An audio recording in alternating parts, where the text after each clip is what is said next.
Salut à tous, c'est Tuto iPhone et aujourd'hui on se retrouve pour une nouvelle vidéo. Une vidéo sur la mise à jour iOS 13.5 Beta 4. Allez, c'est parti. Apple a sorti tout récemment sa nouvelle mise à jour iOS pour les testeurs, iOS 13.5 Beta 4 adressée aux développeurs et Beta 3 au public. La taille de celle-ci se base aux alentours des 200 mégaoctets. Cette mise à jour apporte quelques modifications ainsi qu'une nouvelle fonctionnalité. On commence avec les modifications de l'interface et clarification du fonctionnement du système de notification d'exposition au Covid-19.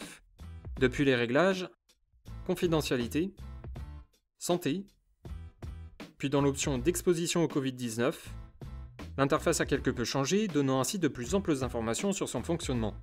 Comme indiqué dans la précédente vidéo relative à la bêta d'iOS 13.5, cette interface informe qu'il faut habiter dans un pays où les autorités de santé utilisent l'API d'Apple et de Google. Dans le cas où la France le permettrait, cela nous indique que l'iPhone pourrait échanger des identifiants aléatoires avec d'autres appareils via Bluetooth. Ces identifiants aléatoires collectés par votre appareil seront stockés dans un journal d'exposition pendant 14 jours. Et enfin, si vous êtes diagnostiqué avec le Covid-19, vous pouvez choisir de partager les identifiants aléatoires de votre appareil iOS avec l'application autorisée afin qu'il puisse informer les autres de manière anonyme. Ce journal d'exposition permet à une application de vous informer si vous avez été exposé au Covid-19. Cela est possible dans le cas où une application est autorisée à être installée pour permettre l'envoi de notifications d'exposition. Ce système en soi est une très bonne initiative en espérant que la France ou d'autres pays puissent en faire adoption. On continue avec une nouvelle fonctionnalité présente dans cette mise à jour. Des sources externes permettent de nous indiquer qu'une option a été ajoutée dans cette nouvelle bêta dans la section fiches médicales de l'application santé.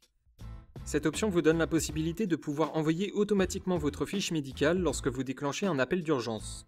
De ce fait, les urgences auront la possibilité d'avoir toutes les informations nécessaires que vous avez au préalable définies dans votre fiche médicale de manière simple et rapide. Bien entendu, il faut votre autorisation pour que cela soit envoyé automatiquement. Cela se passe depuis l'interface de votre fiche médicale. Cette fonctionnalité est pour le moment pas disponible en France, croisons les doigts pour qu'elle le soit pour la version officielle au public. Passons aux performances.